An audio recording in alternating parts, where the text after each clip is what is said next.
interlocking plot. Basically, we have this split off where Helen goes off to this tribe, and we have the 8th Doctor. Just pump your machine out my bloody window, why don't you? Shut it! Ah!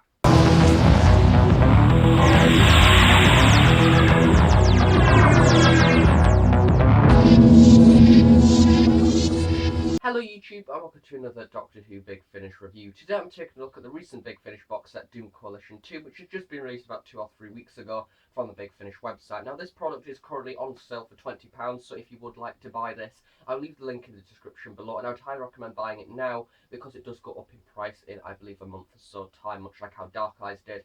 So yeah, it's pretty much on a really good price at the moment that I highly recommend buying. You may know Doom Coalition 1, I've not actually reviewed it. I have listened to it though when it first came out back in, I think it was October or November, I can't remember which, and I got the physical version, which is that thing, for my, I believe it was my birthday or Christmas, I can't remember which, but yeah, I have listened to it. I've unfortunately not reviewed it. I will get around to it at some point, but due to exams and things, and probably just how it's worked out really, I've not really got around to reviewing it, but I do have it still fresh in my mind of what happened in the last series, and just a bit of a recap really of what I actually thought of the last series. I thought that it was an average series. I think the first 2 episodes, the Red Lady and the 11, I think that those episodes were absolutely brilliant, and then the further 2 stories being the Galileo Trap and I believe it was the Satanic Mill, those 2 were a bit of, not really a letdown, but I do think that they had a bit of a high expectation that wasn't really fulfilled. So I was looking for this series. I was a little bit worried to start with this one, but I was really looking forward to it as well, and it turned out it was worth the wait because this series was a high improvement from the last one. Episode 1 is called Beachhead. Now this episode is written by Nicholas Briggs, which he is of course the head writer of the Mighty Big Finish, and yeah, he I don't believe he's actually written, and he's not actually written for Doom Coalition yet, so that is great. We have finally the head writer on Doom Coalition, and yeah, I was a bit concerned that he wasn't on the first series, to be honest, so I'm glad that he's finally on this one, as I felt that he was sort of needed. But yeah, we have some quite mainstream writers, Big Finish-wise, for Doom Coalition 2, including Nicholas Briggs and Matt Fitton for the final as well, so they've sort of changed around the structure, as the last series, I do believe we had a writer that hadn't even written for Big Finish before writing the final story, which might have been the downfall reason for the past series. Beachhead is episode 1, written by Nicholas Briggs, as I said, and it features the return of the Vode. Now, I do believe that they've been in Big Finish in the past. I do believe the early adventures with like William Hartnell and things, obviously not William Hartnell himself, but you know what I mean. I do believe that they have been in Big Finish quite a few times, and not really a mainstream villain or anything like that, but they have been in it a few times. It's nice to see them. In case you don't know, the Vode was something from the first Doctor era that was only sort of in one story, so once again, it's something that Big Finish has sort of took on and developed, so it's nice to see them. Personally, I've not actually seen the initial story that they were in the William Hartnell era, so I didn't really have anything to go off. I didn't even know what they were like in this story up until when I actually met them in the story, so yeah, that was an interesting thing. And yeah, they are quite interesting sort of villains in a way. This episode is set in Stegmore 2017, and basically we have this idea of dodgy internet, and what happens is we have quite a few flashbacks in this story actually, not necessarily flashbacks, but sort of looking back to past adventures, and basically we have this dodgy internet. It's all down to something relating to a headache, which quite a lot of the people have, and the thing is, there's the board, and they've basically crashed quite a long time ago in the sands of the beach, and somehow they buried themselves under the ground, and when the 3rd Doctor, the Brigadier, and I do believe Liz Shaw came to check it out, they couldn't in fact find the spaceship, and just concluded that there wasn't one, and it was just people sort of misleaded and things like that. So yeah, they did actually think there was a spaceship there, but they couldn't find it, so they just left, and I do believe there was like a cloaking device around the ship that basically what they used was out the spaceship and a lot of sand around it, so they somehow morphed the ship into sand, so they couldn't actually detect the spaceship itself. And yeah, it's been there all that time since, up until 2017, so I'm guessing 1970 to 2017, so quite a long time. And yeah, it's been there all that time, and since then people have been getting headaches, and yeah, it's all down to the Ford, in case you don't know. And we have the 8th Doctor, Liv and Helen, and they basically come to the town and they need to, of course, sort the problem. And we have a few sort of extras and things, have a few lines here and there. We have like 3 or so main characters that we actually see throughout the story and follow them along for the whole of it, so it's nice to have a few zone back characters in there, especially when we have 2 companions as opposed to only one. So yeah, within the first few minutes of the story, Stegmore is actually flooded, and we have this really dramatic scene where the TARDIS lands and it's getting swept away by the flood water, and the 8th Doctor gets knocked out, and yeah, he does that a lot. I've realised that after seeing a few things about the EDA adventures, he does tend to get knocked out a lot, and he does tend to lose his memory, so I don't know what that is. It's sort of tradition in Big Finish to knock out Paul McGann quite often. So yeah, I don't know if that's something to do with his Doctor that they like to do, or ongoing gag, I don't know. But yeah, it does seem to be something that happens quite often. But basically, the Doctor is out cold for pretty much, I'd say, probably 10 minutes or so for the start of the story, maybe even 15. A bit of a story between Helen and the flashbacks of when the third Doctor came and things, which allowed for a really interesting flashback actually, and to see it from a different perspective. As the story progresses, Liv and one of the people from the village go back to the village to try and see if there's anybody that can save from the flood. And whilst they're driving along, Liv sees something out the corner of her eye, and yeah, she basically accidentally runs over the board, and somehow it survives. But yeah, they basically put the board in the car and then take it back to the doctors. So we have basically the board confronting the Doctor, and yeah, they aren't really very violent actually. They aren't oh, I'm going to kill you, because the board was actually awake and alive and talking to Liv whilst they were going along in the car, and she was asking the Vord questions, which I think is quite interesting because they only turn violent when provoked and when something doesn't go right. But it was just sort of a normal, serene alien just sort of having a conversation, which I did like that because I think that it is quite often in Doctor Who where we get an alien, bam, he wants to kill everything. So it's nice to have an alien that in fact is provoked after a while. The first Vord that we meet is Commander Ishtak, who nearly gets run over, and basically you have this nice scene where Mrs. Gregson near enough shoots the Vord, and then that of course turns the Vord angry, and Livchenko takes back the Vord to the 8th Doctor in the house that he's now awake with Mrs. Gregson, and Mrs. Gregson by this point is getting a bit annoyed because she doesn't like the way that the Doctor's reacting, because as soon as he wakes up, he doesn't particularly care about he's met the past Doctor, of course being the 3rd Doctor, and he's quite inhuman at this point actually, which is nice to see, and something that we don't tend to see in Doctor Who quite a lot. It's something that the 12th Doctor sort of had in Series 9, where he had those little flashcards but less comedic and things like that, so it's nice to sort of see quite an inhuman Doctor. Ishtek turns violent and basically they go to the spaceship, and yeah, the Doctor uses this reverse effect as they use the TARDIS energy with the spaceship. The ship overloads, the Doctor uses this to tweak this reverse the polarity thing, which is a reference to the 3rd Doctor. Basically blows up the Vord ship because they wanted to invade Earth and want to kill everyone, which is what I really like about this story, because it's a Nicholas Briggs one once again, so I had very high thoughts for this story to start with. I was very excited for it, a very nice opening story. And yeah, I just loved it because we don't see that in the new series. Being somebody who's actually grown up watching the new series, and hands up, if it wasn't for the new series, I wouldn't be filming this video now, even though I do slate it quite a lot. But I love it because I think that the new series has this thing of, oh no, they want to invade, the Doctor gives them a second chance, blah blah blah.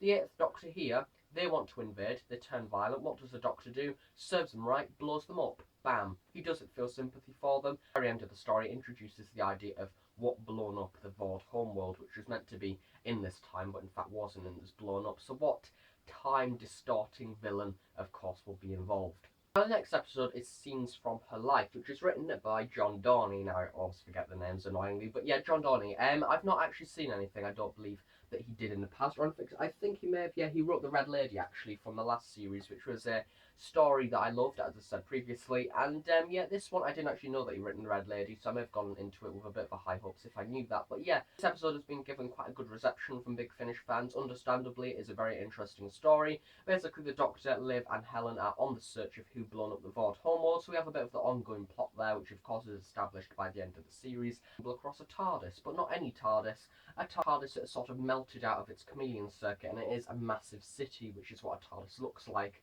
when it's not in the little chameleon circuit box or whatever it decides to be. So yeah, we have this massive TARDIS, which is sort of out of control. Introduced a character called Lorne Stormblood and Lady Spectra, or something like that. I can't pronounce the name, but yeah, basically these are on this TARDIS, and they've been there the whole time, and a bit mad, and they're in there, and they have this very off-putting accent, I will say that, and I do think they're very sort of theatrical, I think, and they are very overemphasised, and I do think that to start with, their voices did sort of annoy me a little bit, but basically they're trapped on this TARDIS, they are losing their minds, basically, and they don't see anything wrong, and the Doctor arrives, and he thinks they are the ones to blow up the Vord homeworld, because on that TARDIS databank, it states that they were there when the Vord homeworld was destroyed.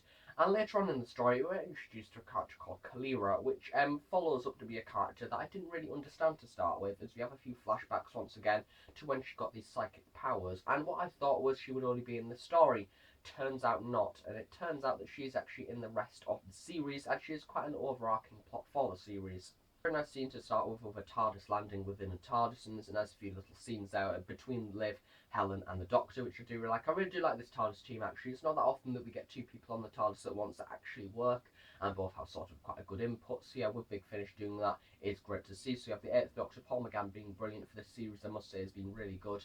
And then we have as well Liv Chenka, which I just love Liv as well. I think that she's a great companion, very different to other companions. And then we have Helen as well, which she obviously came in the Red Lady last series, so it's in fact a whole series that we've had her now. And I think that, yeah, I think that she's okay. I think they still need to establish a few things with her character, but overall she's quite an engrossed character, and I did really like her actually.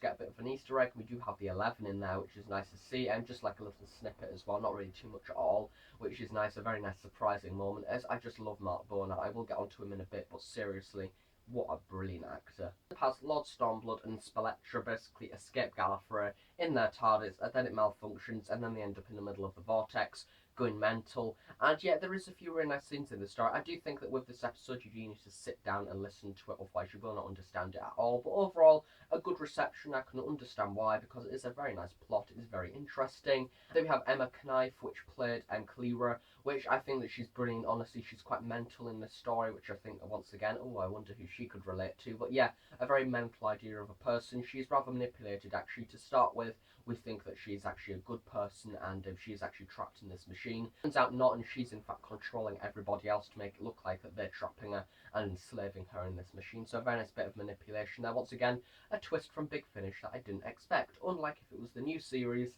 it would probably be very obvious. The next episode is The Gift. Now this one is set in America, Chicago in 1906, which for some reason got my attention straight away. I don't know why it is with historical stories, but they just get my attention. Once again, it's not a pure historical, which Big Finish have done in the past. It'll be nice to see a pure historical in Big Finish soon, and maybe in the new series as well. That'd be nice, but I've just lost all hope in one of them now in the new series. But yeah, for me, I do think that it's actually possibly one of the weakest episodes of the series, but I don't really know, because I think that scenes in her life is a little bit too confusing for me in a way, and it did sort of annoy me in places when I was trying to listen to it. But either way, it was still a good story. I think that they sort of balance each other out, really, because The Gift is another one of those episodes that it wouldn't exist if it wasn't for the overarching plot. Dr. Liv and Helen are on search for something called the Gift, which is something that becomes a lot more prominent in the final, but basically whoever has the gift basically has this immense power. And what I love about this character is basically whoever has it has money coming out of their sort of wrists, I guess. But yeah, they have sort of money pouring out, which is something that I love on the cover art for this. You have this amazing sound design of coins just splashing everywhere. And basically with this, you can do whatever you want. You can buy whatever you want. There's a few references in there. I do believe to drugs, prostitution, whatever else. But yeah, I do believe there's a few little references to that, which Big Finish can get away with it. But yeah, it's basically, if you have all this money, what would you buy? And after a while, when you get provoked, you then pass on the gift to somebody else. They then do the same thing, and yet either over time it gets this energy, and this builds up over and over again. And then by the end of the story, once again, we get introduced to the character of Kalira. She is back because she's going to blow up everything, much like how she did to the Vought homeworld, because that was a test. And basically, she's also going to now blow up the Earth, which is something that, of course, doesn't happen. But yeah, she's going to attempt to blow up the Earth by these ways of earthquakes and things like that, using the tectonic margins and things in geography stuff. But yeah, which I should really know because I'm taking geography for GCSE. Used tectonic plate margins in order to establish this explosion and things. Of course, that doesn't happen. In the end, the Doctor defeats her, and at the very end of the story, they go on search for Kalira once again, as the Doctor, I do believe, is still in possession of the gift. Now, there's some really nice scenes in the story, actually. I think that Paul McGann, especially, although I don't think the story is as good as some of the others, I think that this episode has some really nice moments with Paul McGann.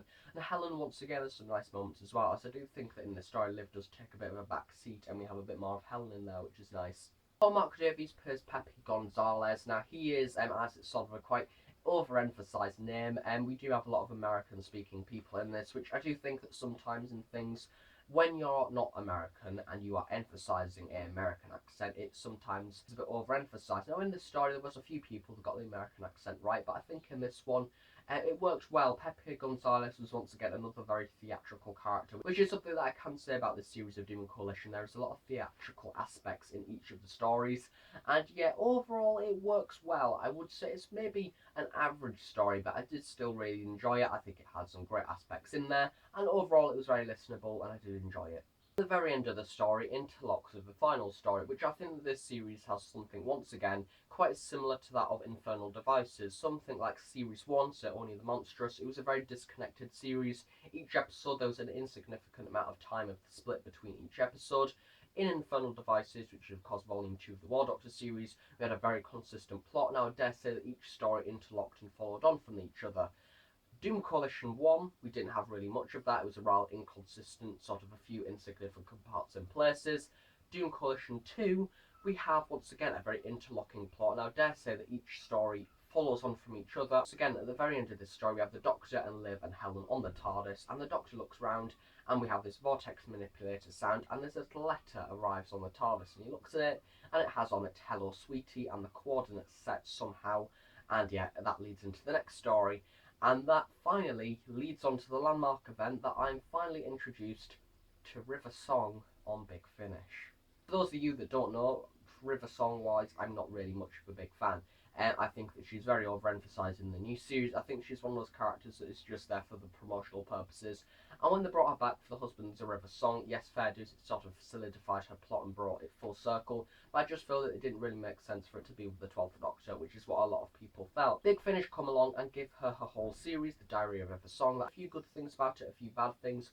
And I was intrigued by it because I thought that, right, we finally got River Song written by some writers that can actually write women. Because throughout the new series, I don't believe we've had one River Song story that hasn't been written by Stephen Moffat, which means we've had absolutely zero adventurous things with her character with other writers, and no other writer has been allowed to take her in any other way. But finally, with Big Finish, we get some really good established writers, and hopefully a bit of a development, which we have in this story. Surprise, surprise. So the Sonomancer, I'm just going to get straight into River Song for this story, because quite frankly, that is the main major point to talk about for now.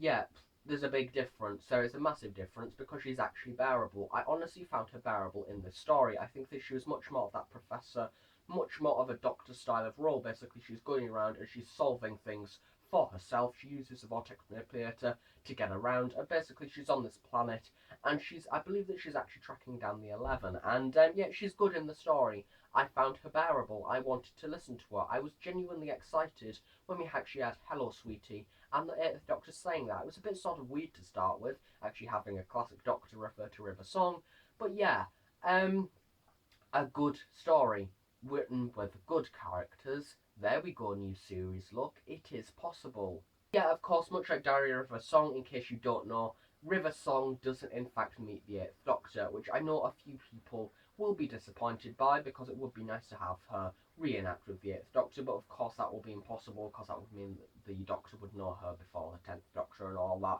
I do think that we will have one episode where she interacts with one of the Doctors, but somehow his mind is wiped or something like that. For this episode, we have a split off. Helen goes off to this tribe, and the Doctor and Liv go off to the volcano. And Helen bumps into River Song when she gets put in this pod with her, which is sort of like this device that she is sort of interlocked in.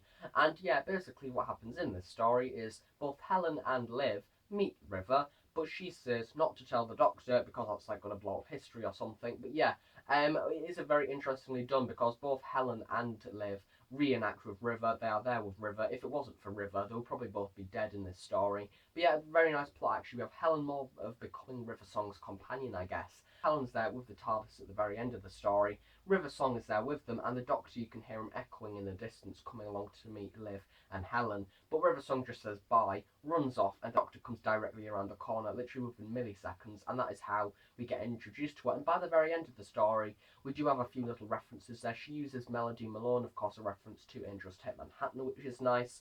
And yeah, a very interesting little thing. I don't know if she uses that name in the Diary of a Song. I have no doubt we will see her again in Doom Coalition. I know next year she's with the 7th Doctor and the 6th Doctor in Diary of River Song Series 2, I think.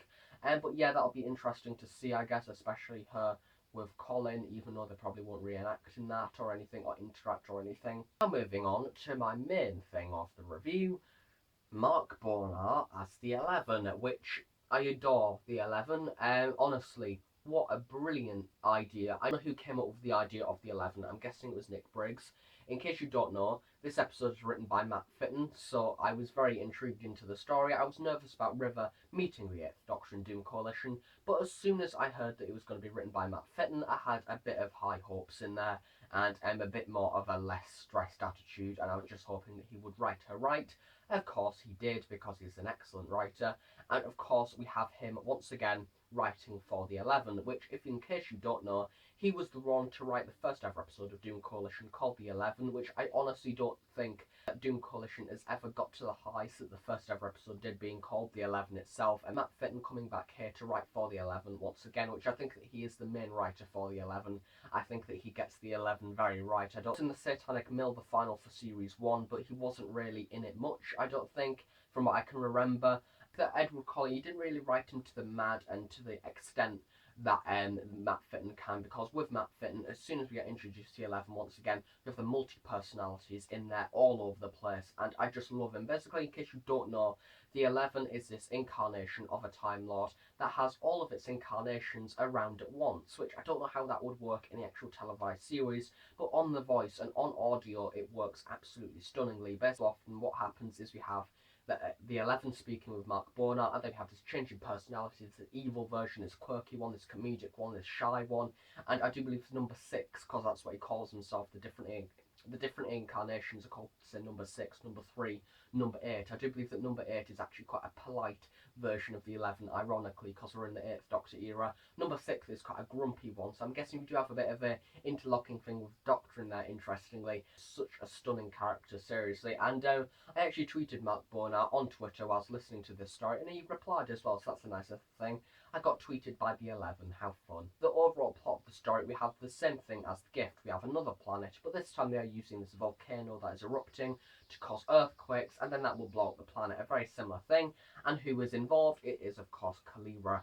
And she's working with the 11 in this story, which I think that they go together very well. I just want a story that is the 11, no other people, a bit like Heaven Sent, but just with the 11 trapped in a room. I think that would be very entertaining.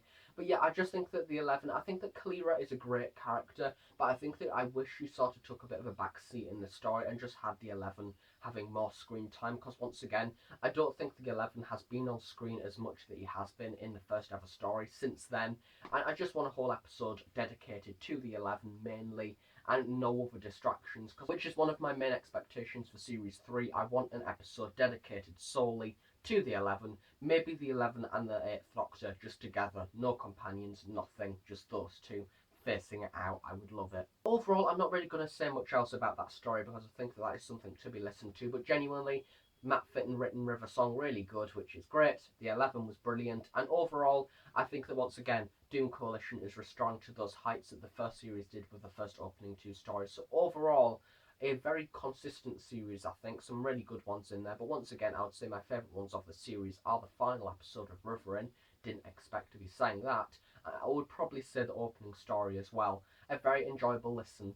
4 hours worth of Paul McGann and a lot of the 11 in there as well, so what else could you want? For Doom Coalition 2, a really enjoyable series. I think that some of the problems that I had with Doom Coalition 1 have definitely been taken away, as I think that this series has been very sustainable. I think the use of more Big Finish orientated writers that have actually written for Big Finish many times in the past worked very well, and having the consistent writers in there as well meant that they could sort of swap the plot ideas and things like that and sort of blend the stories together, which is great. So overall, a very consistent series. As with always, I will leave in the description below the link to go and buy this. I was watching this video. If you enjoyed it, please do give it a big like, and please subscribe if you're not already. If you have any questions, please do leave them below. I'll be sure to answer them at some point in the near future.